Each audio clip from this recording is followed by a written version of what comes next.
Hey everyone, so I'm going to do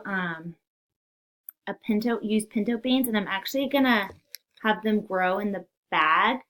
I chose to do it in a bag instead of like a. I read a lot of things like you could do it in an egg or an eggshell, or you could do it in a water bottle, or you could actually just buy small pots or cups and make little terrariums and stuff like that. But I thought it would be a good idea to just show something that's really simple and something that younger kids could do, like in kindergarten or first grade. So the first thing you do is you get a plastic baggie and you get a wet paper towel and you put it in the bag. Then I chose to use pinto beans.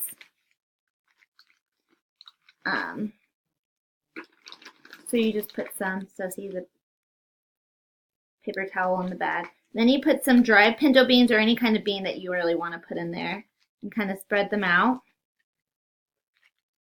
I put 1, 2, 3, 4, 5, 6, 7. And it's as simple as that.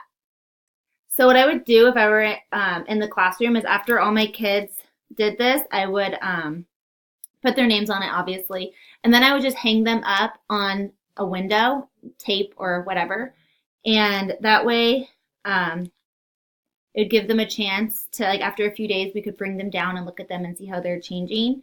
And from what I read, within about 5 days, they should start to change and grow.